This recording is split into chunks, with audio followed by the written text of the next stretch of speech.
Je m'appelle Yuki, j'ai 25 ans, je viens du Japon et j'habite en France depuis 6 mois, à Bordeaux. Je travaille à la gare. Je ne conduis pas les trains. Je travaille au bureau des objets trouvés. Vous connaissez les objets trouvés? C'est un petit bureau au fond de la gare. Quand une personne perd quelque chose dans un train, l'objet arrive chez nous. Et quand une personne cherche quelque chose, elle vient chez nous. Dans mon bureau, il y a de tout. Des parapluies, beaucoup de parapluies, des téléphones, des livres, des lunettes, des doudous d'enfants, une guitare et même, une fois, un vélo. Comment on oublie un vélo dans un train? Je ne sais pas. C'est un mystère. Mon travail est simple. Je note les objets. Je les range sur les étagères. J'attends les propriétaires. Quand une personne vient, je demande: Bonjour, qu'est-ce que vous avez perdu? Où? Dans quel train? Quel jour? Et je cherche sur les étagères. Quand je trouve l'objet, les gens sont très heureux. Ils sourient. Ils disent: Merci, merci beaucoup. Parfois, une dame m'embrasse. Une fois, un monsieur a pleuré pour son téléphone. Sur le téléphone, il y avait les photos de son chien. Le chien était mort au printemps. J'aime mon travail. Les objets racontent des histoires. Mais un objet a changé ma vie. Une valise rouge. C'est un lundi matin, en février, un contrôleur entre dans mon bureau. Bonjour Yuki, j'ai quelque chose pour toi. Train de Paris, wagon 8. Il pose une valise sur mon bureau. Une valise rouge, ancienne, avec des coins un peu abîmés. Elle est lourde. Il y a un nom sur la valise? Je demande. Non, pas de nom, pas d'étiquette, rien. Le contrôleur part. Je regarde la valise. La règle est simple. Quand il n'y a pas de nom, je dois ouvrir.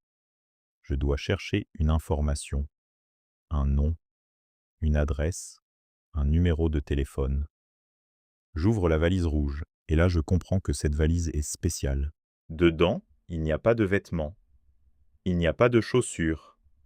Il y a des souvenirs. Premier objet, une boîte de photos. Des photos anciennes, en noir et blanc. Sur une photo, un jeune homme et une jeune femme dansent. Ils rient. Derrière la photo, quelqu'un a écrit Bal du 14 juillet 1968. Deuxième objet, un livre de recettes. Un vieux cahier, écrit à la main.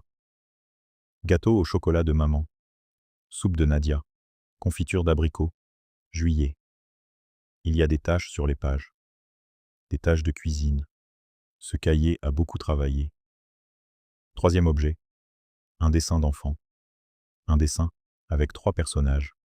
Un grand, un moyen, un petit. En haut, écrit avec des lettres d'enfant. Papy, mamie et moi. Quatrième objet, une petite boîte bleue. Dedans, 2 billets de concert. Édith Piaf, Olympia, 1962. 2 billets. Jamais utilisés ou gardés comme un trésor. Je ne sais pas. Cinquième objet, une lettre. L'enveloppe est ouverte. Sur l'enveloppe, il y a juste un prénom. Pour Marcel. Je ne lis pas la lettre. Ce n'est pas mon droit. Mais mon cœur bat vite. Cette valise n'est pas une valise, c'est la vie de quelqu'un. Et cette personne, quelque part, cherche sa vie. Le soir, je rentre chez moi, mais je pense à la valise. Qui voyage avec ses souvenirs? Pourquoi? Où va cette personne? Et surtout, qui est Marcel? Le mardi, personne ne vient pour la valise. Le mercredi, personne. Le jeudi, personne. Normalement, je mets les objets sur l'étagère, et j'attends. C'est la procédure. Mais cette fois, je ne peux pas juste attendre. Alors je regarde les indices, comme un détective. Indice numéro 1. Le train venait de Paris. Indice numéro 2. Les photos de 1968. Indice numéro 3. Le dessin papy et mamie. Donc c'est une personne âgée avec un petit enfant.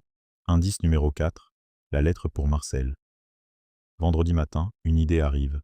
Sur la boîte de photos, en dessous, il y a une adresse de photographe. Studio Lumière, rue Sainte-Catherine, Bordeaux. Rue Sainte-Catherine, c'est ici, à Bordeaux. C'est la grande rue du centre-ville. À midi, pendant ma pause, je vais rue Sainte-Catherine. Je cherche le Studio Lumière. Il n'existe plus. Aujourd'hui, c'est un magasin de téléphone. J'entre quand même. Un vendeur vient vers moi. Bonjour, vous cherchez un téléphone? Non, excusez-moi, c'est une question bizarre. Avant, ici, il y avait un studio de photo. Studio Lumière. Vous connaissez?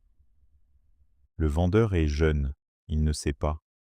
Mais une cliente, une dame âgée, entend ma question. Le studio Lumière. Oh là là, ça c'est vieux. C'était le studio de Monsieur Blanchard.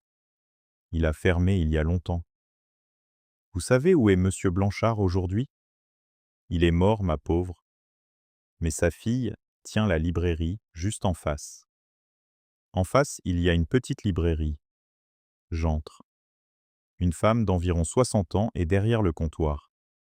Je raconte tout. La valise rouge, les photos, le studio de son père. Elle m'écoute. Puis elle dit « Montrez-moi une photo ». Le lendemain, je reviens avec la photo du bal. Elle la regarde longtemps. Elle sourit. Le bal du 14 juillet 1968. Mon père photographiait tous les bals du quartier. Et ce couple attendait. Elle regarde encore. La femme, je ne sais pas, mais l'homme, c'est Marcel. Marcel du café. Il avait un café près de la gare, avant, le café des voyageurs. Tout le monde connaissait Marcel. Marcel, la lettre. Pour Marcel. Et il est où, Marcel, aujourd'hui? Oh, il est très âgé maintenant. Il habite à la résidence des Tilleuls, je crois. La maison de retraite, près du parc. Mon cœur fait un grand boom. Samedi. Je ne travaille pas.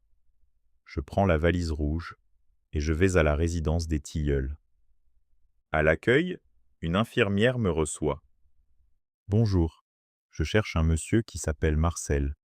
Je suis désolé, je ne connais pas son nom de famille. Il avait un café près de la gare. Marcel Fontaine? Bien sûr. Mais vous êtes de la famille? Non, je viens de la gare. J'ai quelque chose pour lui. Enfin, je crois. Je montre la valise rouge. L'infirmière regarde la valise. Son visage change complètement. Oh mon Dieu, c'est la valise de Denise. Denise? La femme de Marcel, elle. Venez, venez avec moi. Nous marchons dans un couloir. L'infirmière parle doucement.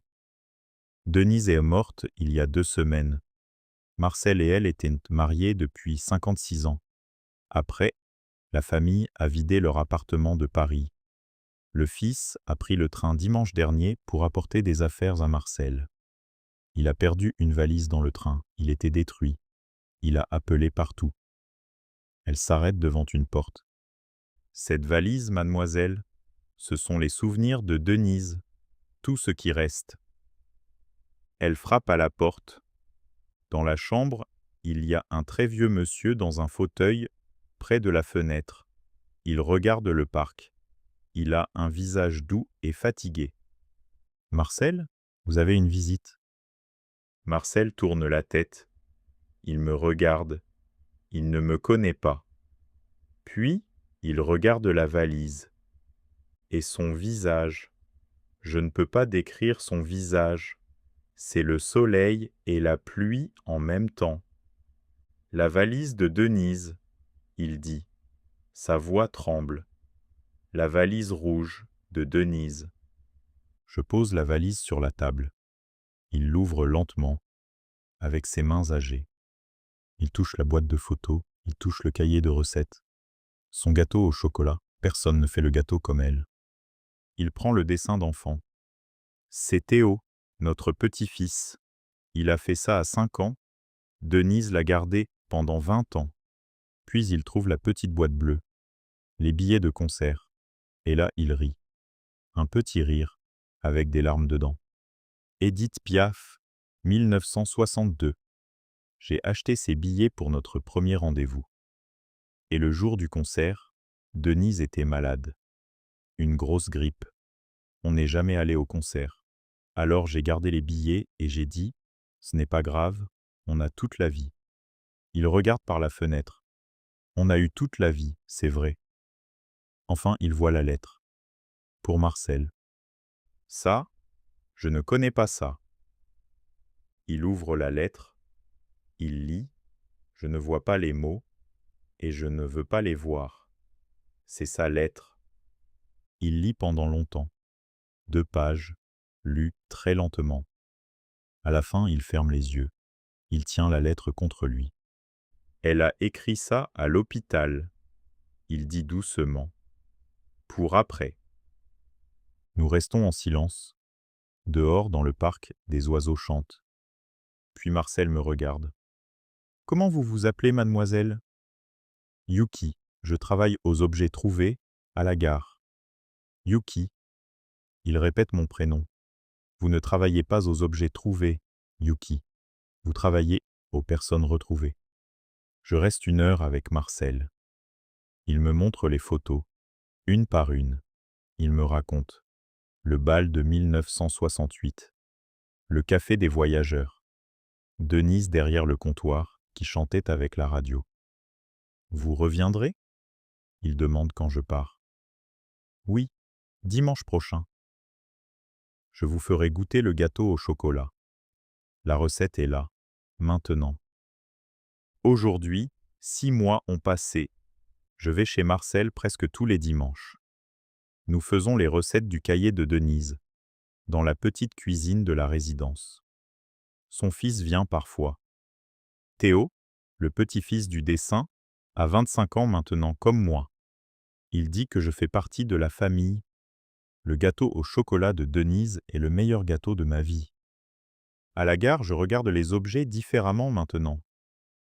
Un parapluie n'est pas un parapluie. Un téléphone n'est pas un téléphone. Derrière chaque objet, il y a une personne. Et parfois, derrière un objet, il y a toute une vie. Si un jour vous perdez quelque chose dans un train en France, venez au bureau des objets trouvés. Peut-être que la personne derrière le comptoir cherchera vraiment.